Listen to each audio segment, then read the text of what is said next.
1945, the last days of the war, and the Nazis know the game is up because the Russian tanks are rolling in here about an hour and a half north of Berlin. Hermann Göring is on the run, and he's taking with him whatever swag he can carry. But what he can't take is packed up into cases, and the legend goes thrown into this lake. And that is what I'm here to look for. At the end of World War II, the Allies made a series of shocking discoveries. Hidden in trains, bunkers, and deep underground, they found mountains of stolen treasure. That must have been like going into Aladdin's cave. Hitler and the Nazis had looted an entire continent and committed the greatest theft in history.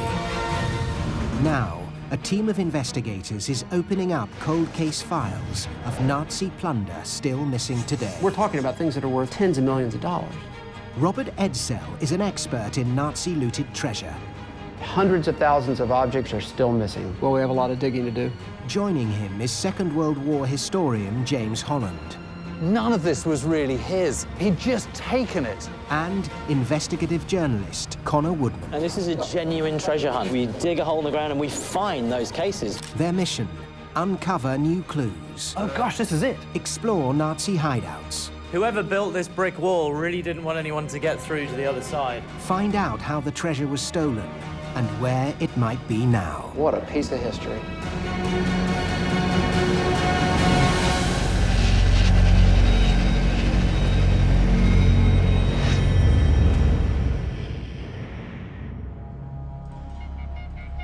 The team is meeting at the headquarters of the Monuments Men Foundation, an organization that has found and returned dozens of looted Nazi treasures to their rightful owners. Foundation chief Robert Edsell briefs them on a new case. This case involves the greatest looter of the 20th century, Nazi Reichsmarshal Hermann Göring. Oof, one of the big boys. Yep, he's number 2 to Hitler. He's the second most powerful man in Nazi Germany. He has enormously high IQ. He's very smart, very charming, utterly ruthless. Hermann Göring was commander of the Luftwaffe, the German Air Force. He created the Nazi secret police, the Gestapo, and issued the original order that set the Holocaust in motion. Behind the scenes, Göring was a creature of many appetites who lived the high life with unparalleled zeal.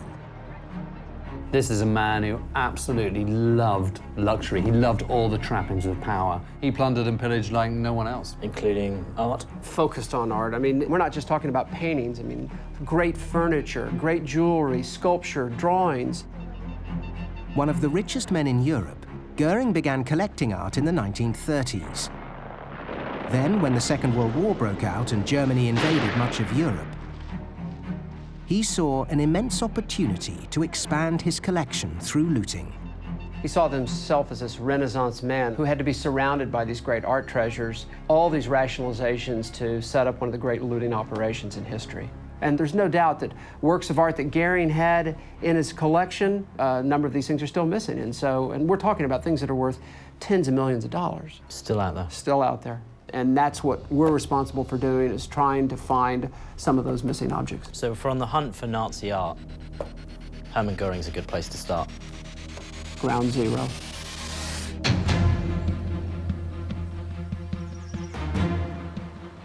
Connor Woodman is in Germany, on the trail of Hermann Göring's plunder.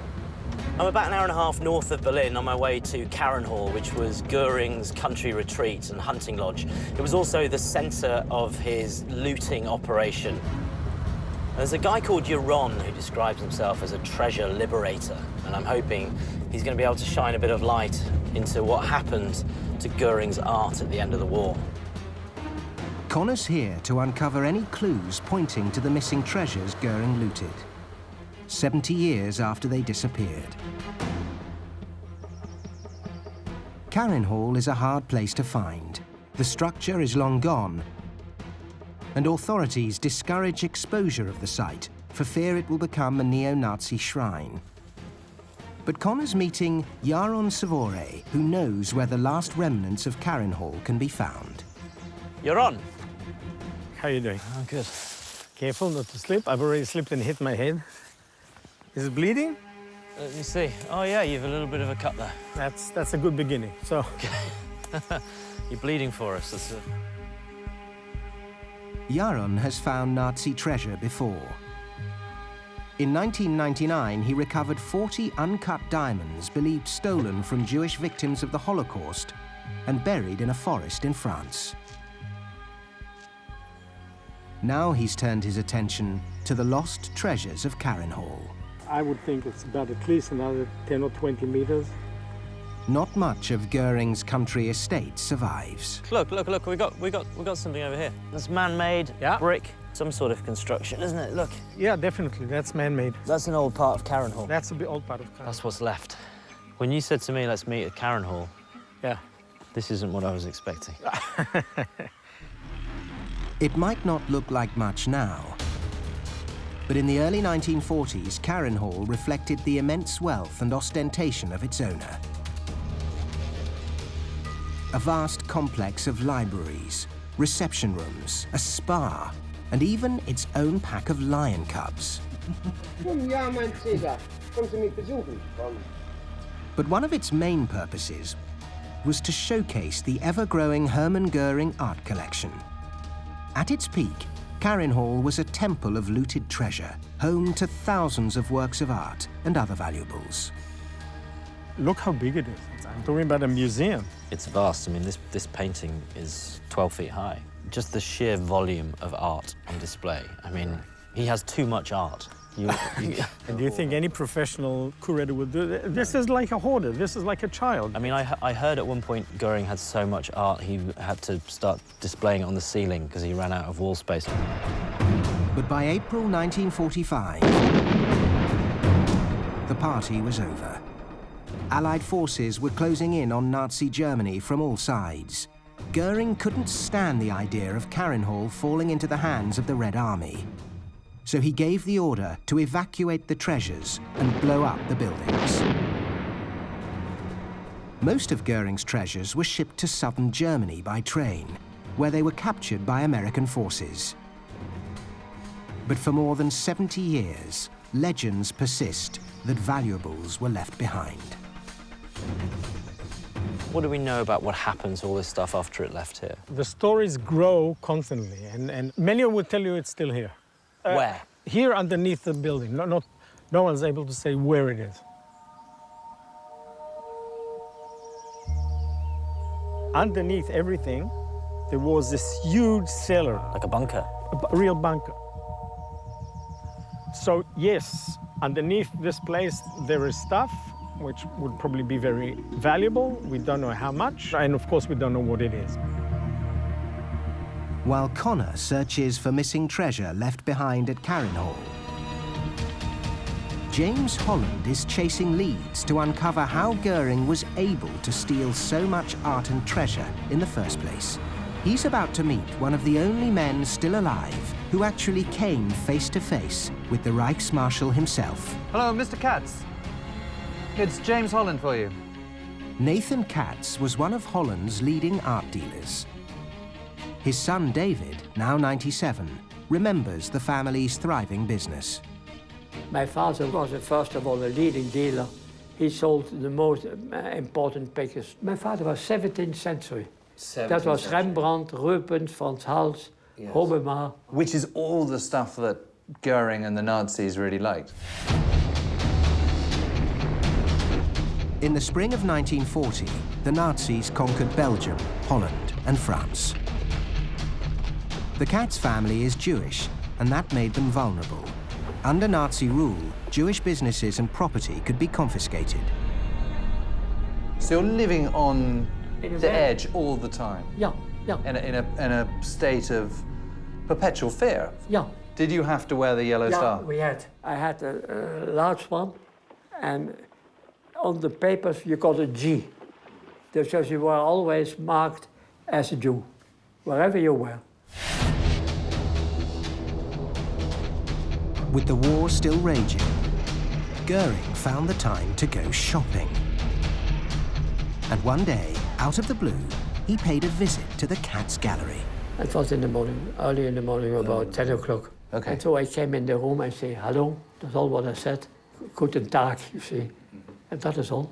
My father was sitting opposite Mr. Goering, you see, and you never knew what he was to answer. He liked the painting or not, and my father was all interested that it goes well. So you were sitting, opposite you have your enemy, and then he was, in the preparing, my father was already nervous. You could see him shaking, his hand shaking. Yeah. To sit opposite a person like Göring, you see. My father showed him several paintings, and if my father couldn't say no, he would be taken. You had to say yes. I think my father thought he was in prison, you see what I mean? What can you do? In 1941, the deportations began in Holland. Jews were rounded up and sent to concentration camps. Did any of your family end up in the camps? Yeah, oh yes. First of all, a sister of my father died in a camp. Secondly, my grandmother of the mother of my father was taken in a camp, you see. With the entire family in danger, David's father Nathan made a deal and used his connections in the art world to procure dozens of paintings from across Europe for the Nazis, including a Rembrandt that Göring gave to his wife as a birthday present. So you were using these paintings as a kind of bargaining chip? One hand washed the other. In return for the paintings, the Nazis gave the Katz family exit visas to Switzerland, and they escaped the Holocaust. So at the evening at about around 8 o'clock, we got the permission, and then to Switzerland. Phew. You cannot believe what it means to come in a free country. Oh, it must have been incredible. Yeah, you cannot believe that.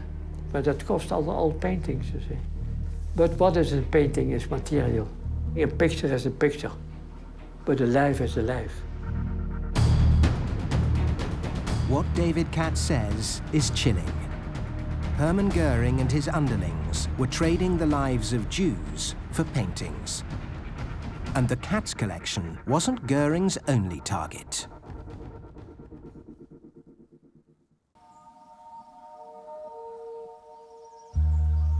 The team is on the hunt for artwork looted by Field Marshal Hermann Göring, the second most powerful man in Nazi Germany. Now we're looking for an entrance to the underground bunker, which is either a bunker or a living museum, but we need an entrance. Investigative journalist Connor Woodman has teamed up with Nazi looting expert Jaron Savore to comb the ruins of Göring's once lavish estate in search of any remaining traces of his looted treasures. Before the end of the war, Hermann Göring crammed this vast complex with mountains of treasure. Paintings by masters like Botticelli and Rembrandt, hundreds of sculptures and tapestries, collections of gold, silver, and precious gems, a hoard that would be worth billions today. This is interesting, Jaron. What's this? This would have been one of the chimneys. One of the chimneys coming up from the bunker. As you see, it's totally imploded. Not much is left of Carinhall because Göring ordered it blown up at the end of the war. I mean, there's debris everywhere, isn't there, of evidence of a construction. But Jaron believes sections of the bunker may have survived. Underground rooms that could have housed parts of Göring's looted collection. What I know is he built Carinhall where the two lakes meet on the spit of land between the two. Right. So the fact that we can see one lake over here and the other lake over there, right. we're in the right spot. Exactly. There's a little hole there. Right. And there's another small hole there. That's a really small hole. I get in, I can get stuck like Winnie the Pooh, you won't be able to get me out. Plus... So it's me then? Listen, I'm not scared of Germans, not scared of Nazis. This will kill me. You think this goes all the way under Carinhall? Yes. Right, I'm gonna keep my phone because it's got a torch on it. Better you than me, my friend.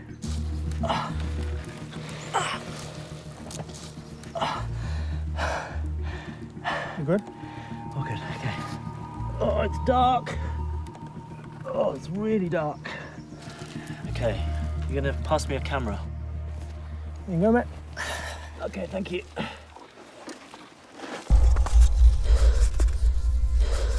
Okay, so I'm wriggling down this hole. I've still got the ceiling pretty close to my face, and it's starting to open up a little bit. Okay, I'm in. How big? Can you stand? No, I can't stand, but I can crouch, maybe. I can see a huge tyre down here you're on. Again? A huge tyre, like a big truck tyre. I guess something used for transporting stuff, maybe.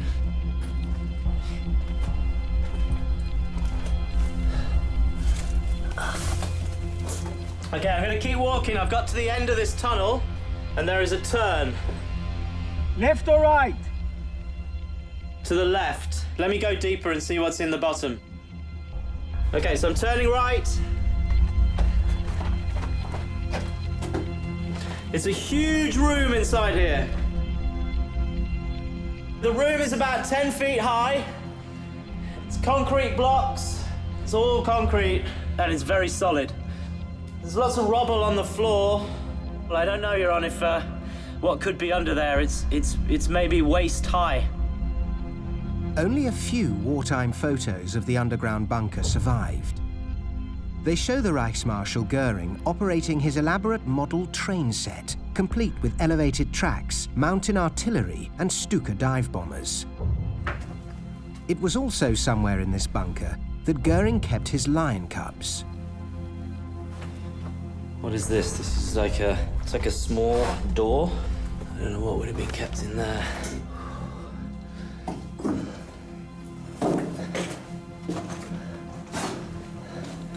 Another doorway.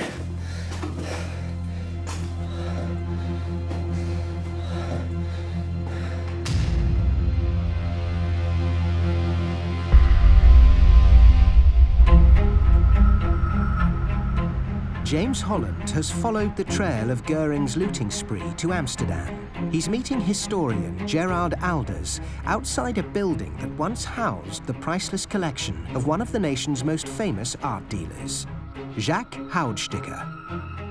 So Gerard Göring is coming here really soon after the Dutch surrender. Yeah, about 5 days after the Dutch surrender, he is here to have a look at the Goudstikker collection. Göring had his art spies all over Europe, so he knew what was in stock here in this gallery. At the time of the war, the Goudstikker Gallery housed some 1,400 works of art that included masterpieces by Rembrandt, Rubens, and Hans Memling. For Göring, it was an irresistible target, even as the fate of Europe hung in the balance. You would have thought that, you know, as Commander-in-Chief of the Luftwaffe, with a major campaign still ongoing, that he's got slightly more important things to be thinking about. Things to do, yeah. But that's what he did all the time, actually. He always made detours to visit an art dealer or a depot where he could get his paintings. And he was very eager to get this collection. And I even have a picture here of Mr. Göring leaving the Goudstikker collection. With it's unmistakably the same place, isn't it? But he looks very, very satisfied, actually, knowing what is waiting for him. Yes. So satisfied. Yes, he looks like the cat who's got the cream. Yeah, absolutely. The war was still in its early stages, yet Göring was already well on his way to building a private collection of historic proportions. Although he could simply take whatever he wanted at gunpoint, Göring often opted to pay at least a nominal fee, and sometimes more. He was obsessed with maintaining the public image of a wealthy connoisseur, and not a common thief. As the war went on, he enlisted a network of European agents to assist in finding collections to plunder. One of the most notorious was former German banker Alois Miedl.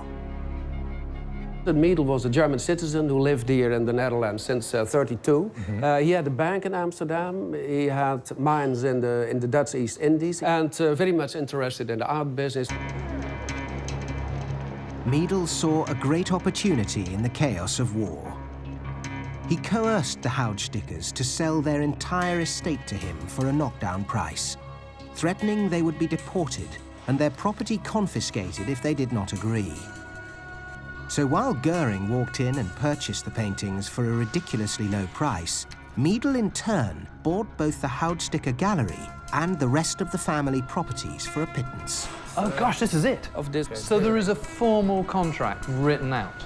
Yeah, the collection was worth about 6 million guilders at the time, and he got it in the end for 2 million, so that's a third of the price. What kind of pictures are we talking about here? Carinhall's. Yes, because Carinhall is Göring's favourite, isn't it? Yes, the old master paintings he was very fond of. Altogether, it were, I think it were about 1,300 pieces in the Goudstikker collection. He bought, I think, maybe 600 or 800. But that still leaves Miedl with a good old load of amazing paintings. Yes.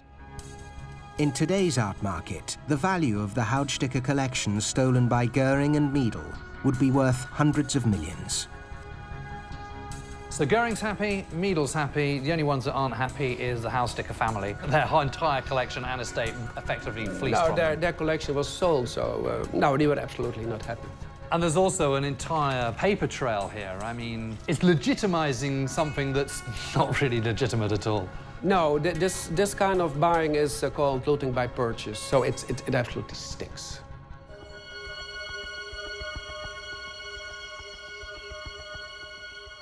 Jaron and Connor have gone underground in their search for Göring's loot.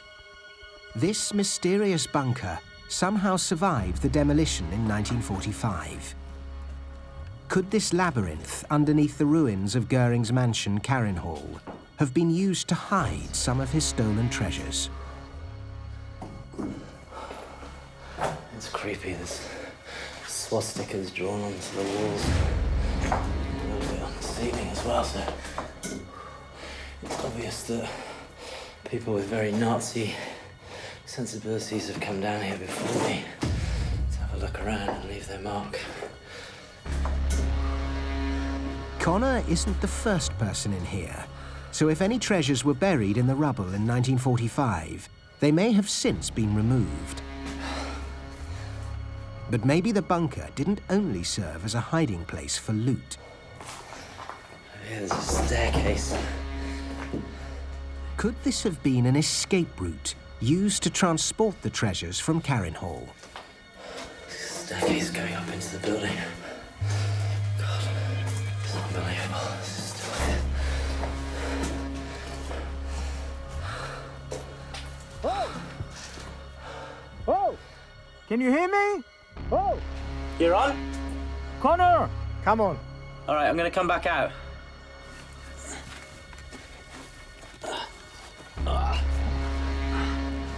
Oh my God. Oh, it's good to see you. It's good to see you. You good? I'm good.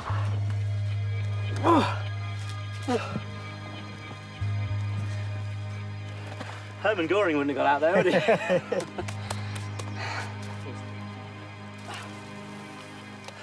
Good day's work, yes? And you're clean and nice. A good day's work, yeah. So I mean, drink? it's fascinating to see that because I thought it was all gone. So the corridor as you go down is maybe this wide. And where were the steps? You go through a big room first. The big room is... Big as how big? It's 10 meters across, maybe 15 meters Ooh, long. it's huge. It's a big room. Huge, and the so it's a hall? Yeah, it's like a hall. And then through that door, then turns left, then turns right again, then a staircase coming up. Might be a hole. So you found the staircase into our friend Göring's hidden place. That's well done. Is it possible that this bunker with tunnels all the way into the great halls of Carinhall served as an escape route for treasure at the end of the war? Second staircase goes that way. And if so, 20, 30, 40, 50? where did they take the missing loot? The answer may lie in a local legend about Nazi treasure lying at the bottom of a lake.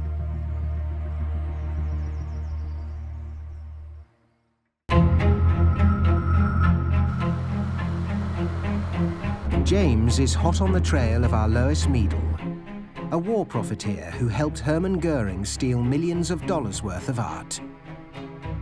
The connections between Miedl and the Nazis run deep. His wife knows Göring's sister. It turns out he's stayed at the Berghof, Hitler's country house in the Bavarian Alps. And it turns out that his wife is Jewish. Now, normally this would be a massive problem, but not so in his case, because Göring has had her Aryanized. It also turns out that he hasn't just got Goudstikker's collection. He's taken everything, lock, stock and barrel. Houses, estates, even a castle. Before the war, Castle Nijenrode was the Goudstikker family estate. But in 1940, Miedl moved in. Gosh, this really is absolutely amazing. It might have been the middle of the war and half the Dutch population might have been starving, and yet Miedl continued to live the high life. We have an account of a party here in which champagne is being served and caviar and oysters, all handed out by turbaned Indian waiters and all served on Goudstikker's own porcelain. Miedl, like Göring, was just addicted to luxury, but the point is, none of this was really his. He'd taken it from Goudstikker. The Goudstikkers were left with nothing after Miedl and Göring had looted their entire estate and collection. Rembrandts, Rubens, Cranachs and Memlings. A collection worth hundreds of millions today vanished. What happened to all these artworks?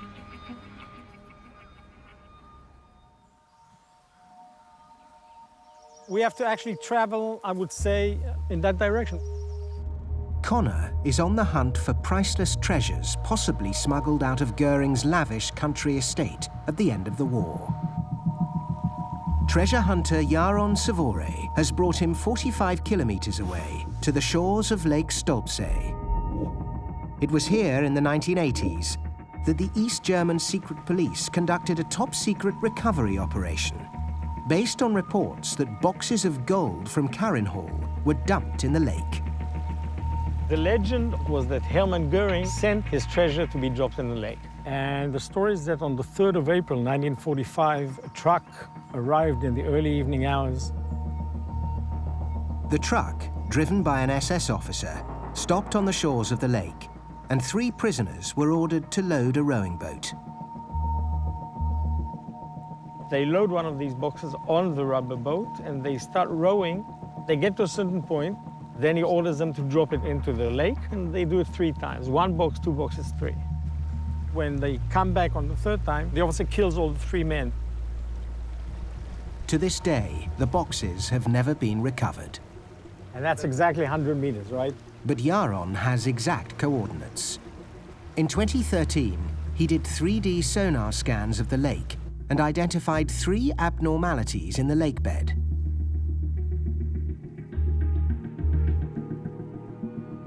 Connor is going to dive to find out whether these are connected to the lost boxes. I mean, realistically, what am I looking for? 3 boxes the size of a coffin, about 2 or 3 meters in the sediment. But since the sediment is very light, it'll probably come up. If you hit the right spot, immediately.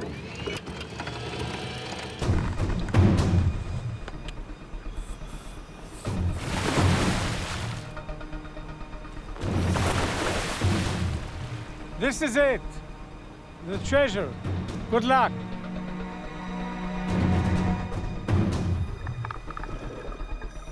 Could Nazi crates survive over 7 decades on the lake bed? And if so, are they full of Hermann Göring's wartime loot?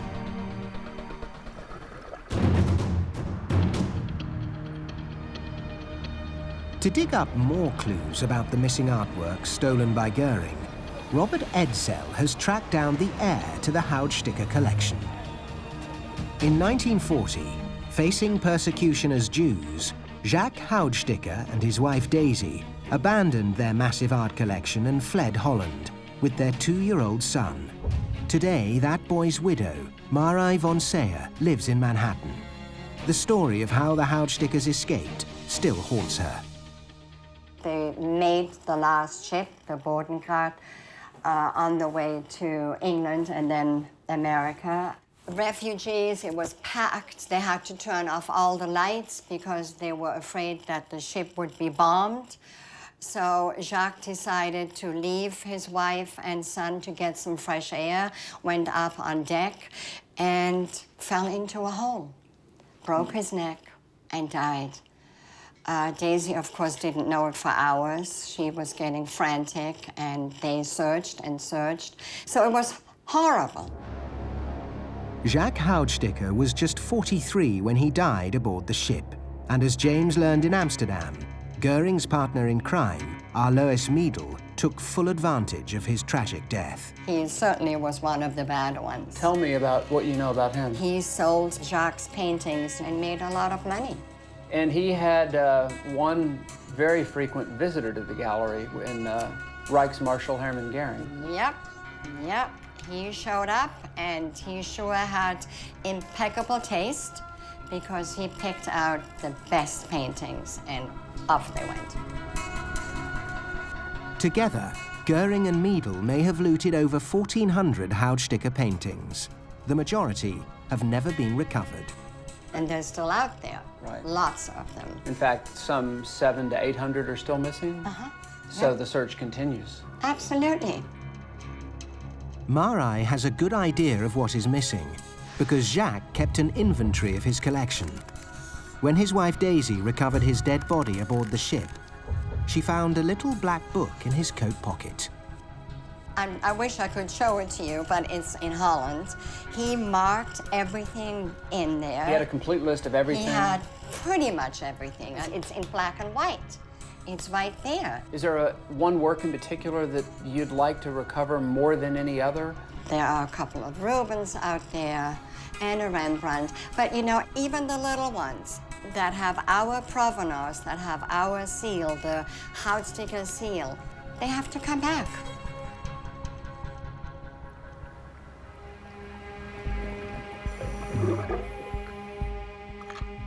Connor is deep in the murk of Lake Stolpsee in northern Germany,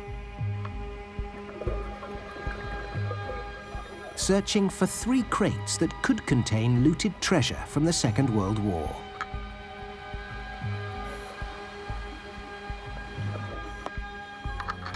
That's him. How'd it go, man? Describe it.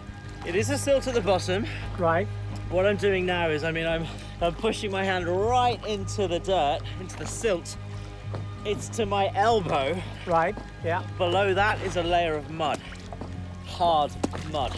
So the box would not have gone through the mud? I would be surprised. The results are promising. Jaron wants to investigate the site further, so he asks Connor to dive again, this time probing the lake bed with a 2-meter pole. Thank you. Ricardo, don't forget to put the rope on him. If Jaron and Connor want a chance to find any boxes, establishing the depth of the mud is key. If it's deeper than Connor can probe, it means the crates may have sunk into loose silt more than 2 meters deep before coming to rest. And that will require a larger recovery operation.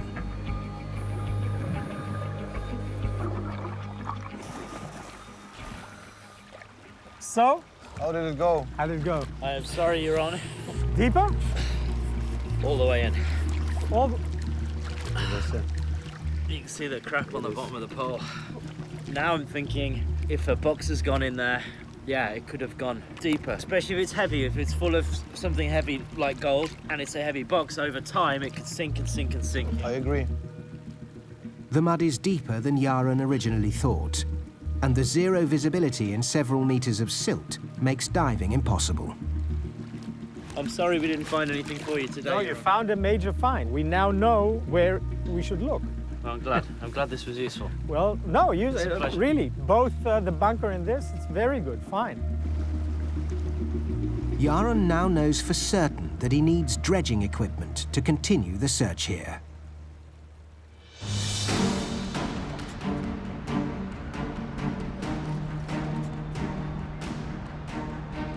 James Holland is on the trail of the stolen Goudstikker art and has come to inspect the black book that was discovered on Jacques Goudstikker's dead body in May 1940.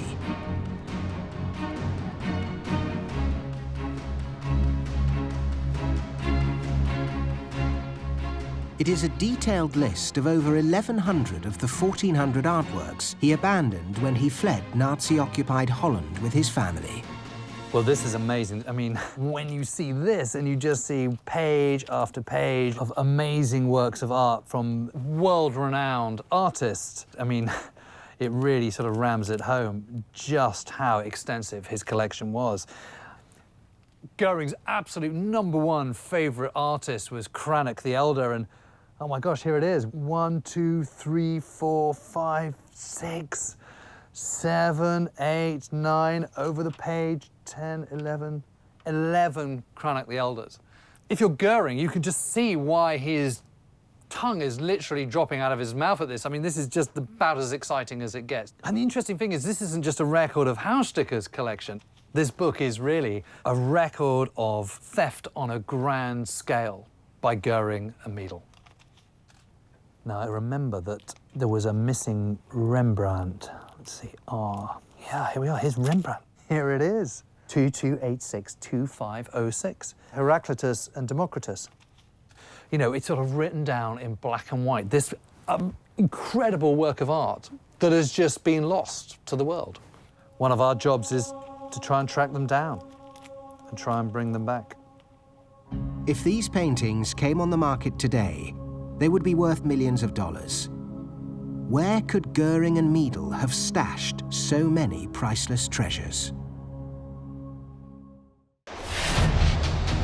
In June 1944, the Allies landed on the beaches of Normandy, and the invasion of occupied Europe in the West began.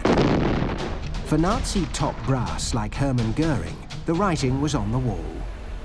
As a safeguard against the fall of the Third Reich, intelligence reports state that Göring smuggled paintings out of Germany, once again employing his henchmen to do the dirty work.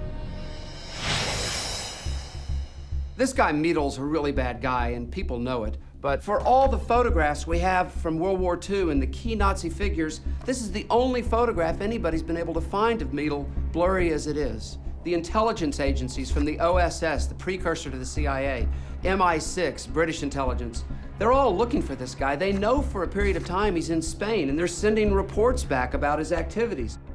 Declassified intelligence reports reveal that Miedl escaped the Allies in February of 1944 by sneaking into neutral Spain. One report comes in reporting that he's at the Pensione Ursula Hotel in San Sebastiano. Very suspicious character, the report reads, unscrupulous. Another report notes that he crossed the frontier with 2 American cars, one of which was stolen. In Spain, he traveled between Sebastian and Madrid, staying at the Continental Hotel and also the Ritz and Gaylord in Madrid. Living the high life, this figure was. Various secret agencies report that Miedl smuggled hundreds of stolen artworks into Spain and attempted to unload them on the black market. These intelligence reports that are trying to describe and pinpoint how many works of art he has are indicating the degree of his operation and how complicated it is to figure it out. This is a record of a conversation between Alois Miedl and Spanish authorities. Attempting to strike a shady deal, Miedl offered to sell 2 paintings to the Prado Museum in Madrid at a reduced price, provided he'd be allowed to take all of his other assets out of the country to sell in Switzerland. He's got all these paintings, but he needs buyers, he needs money, he needs secrecy. And at the end of World War II, there's no better place to go than the crossroads of commerce, Switzerland.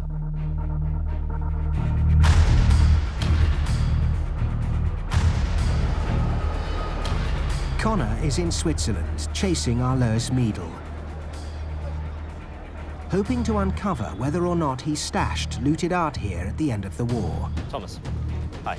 He's meeting with Swiss historian Thomas Baumberger. Do we have a sense of how many paintings were passing through Switzerland? Well, it must have been thousands. Switzerland was certainly the most important art market in Europe during the war. If there was a large number of paintings passing through Germany and ending up in Switzerland, where were they being stored while they were in Switzerland? Well, certainly some of the paintings were stored in bank wards, some were stored with lawyers, some with the art dealers. I mean, after the war, the Allies suspected that the banks, some banks were hiding paintings, and they pressed with authorities to make an investigation, but it has never been done. It's possible that there are still the safe deposit boxes in banks that have not been opened for decades. Right, so we're on the trail of Miedl and the Goudstikker collection. Do we have any evidence that Miedl was doing dealings through the Swiss banks as well? Yeah, there's a letter by Miedl in which he writes, Miedl asked his lawyer to send his paintings to UBS in Zurich, a Union Bank of Switzerland, and that he would cover the expenses. I can see it's declassified. Yeah. I mean, this is incredible. We've got evidence that Miedl, who we know has been in possession of these looted paintings, is writing to his lawyer. He's talking about the paintings being stored in a Swiss bank. And surely the Swiss bank have to answer questions about whether that art is still in their vaults, and if it isn't, where did it go? Miedl's letter is a remarkable discovery, and Connor now has the actual address of the bank where Göring's art agent stored looted art. Miedl died in 1990, but in Switzerland, numbered accounts and bank lockers can survive after death. This is 45 Bahnhofstrasse. This is the building at the address that Thomas told us about. You can see there's still a bank here now. And this is where he said Miedl may have had a locker, perhaps underneath this street in the vaults. Now, we contacted the bank. I had all kinds of questions I wanted to ask them. Is the locker still there? Has it ever been opened? Reasonable kind of questions. In the 1990s, UBS participated in the independent Bergier Commission, which investigated the possibility that art looted by the Nazis might still be locked away in Swiss banks today. Fortunately, the bank didn't want to answer those questions on camera. Instead, they sent us a statement. They have excluded the possibility that there's any art still in their vaults. So as far as they're concerned, case closed, no more questions to answer. The Commission failed to turn up any new cases, but it also conceded that it examined virtually no files that could provide details about the content of any locked safes. So for Connor, questions remain. The question for me is, did Miedl possibly have a locker that's still down there? Might the art still be inside it? Or if it has been opened, where has the art gone?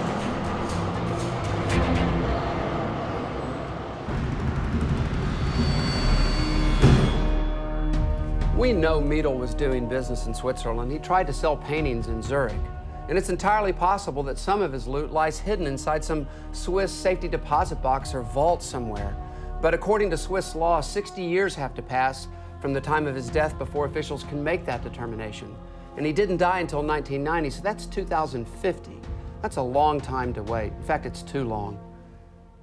Hundreds of the Goudstikker's stolen artworks are still to be found. But recently, there was an extraordinary breakthrough, and Robert's in New York to find out more. Jacques Goudstikker's daughter-in-law, Marie von Seyer, has something new on her wall. Well, this whole wall I call my angel wall. I love it. These are the 4 angel paintings by Hans Memling. Hermann Göring looted them in 1940 and gave them to his wife, Emmy. These 4 pictures were together when Göring and his wife Emma were arrested. Yes, there were. But they didn't all come back together, did they? No, they did not. 2 of these paintings were returned to Marie in 2007, but the other 2 were feared lost forever until Marie received an unexpected call. We received a phone call at an auction in Portland, Maine. These 2 were discovered, and sure enough, they were part of the Goudstikker collection, part of the 4 that disappeared. And the people that owned these 2 and brought them to the auction house returned them to us without any issue. This is the first time all 4 paintings have been shown on camera. 4 paintings that epitomize the dramatic journey taken by so much art stolen by Göring and the Nazis. Wow. A remarkable moment, this picture that went through Jacques Goudstikker's gallery into the hands of Hermann Göring, number 2 man in the Nazi Party, to his wife, into the hands of American soldiers, and now, all these years later, back home. Back home, I know, I could cry.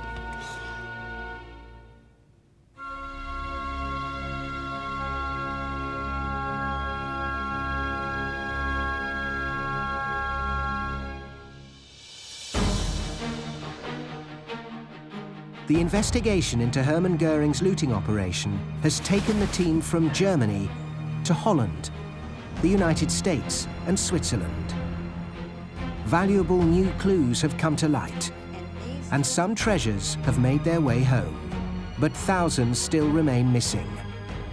And the men most responsible took the secrets to their graves and never faced true justice. The wrongs which we seek to condemn and punish have been so calculated, so malignant and so devastating that civilization cannot tolerate their being ignored. At the end of World War II, Hermann Göring was arrested and put on trial for war crimes, including the plundering of art. The defendants to plead guilty or not guilty to the charges against Hermann Wilhelm Göring. When the charges were read against Göring about looting of art and antiquities, he was offended. He thought of himself as this great collector. And yet, when the accusations were leveled against him for crimes against humanity, he smirked. Göring was sentenced to death by hanging. His request for a soldier's death by firing squad was denied. Just hours before his execution, he committed suicide by ingesting cyanide. Göring managed to cheat the hangman's noose, but not the judgment of history. Thousands of his looted art treasures were found in caves, castles, and bunkers, but the majority of the Goudstikker collection remains missing. A 70-year cold case now has new leads. We're working hard to pursue those leads and contribute to the recovery of these works of art and get them back to their rightful owners. The hunt continues.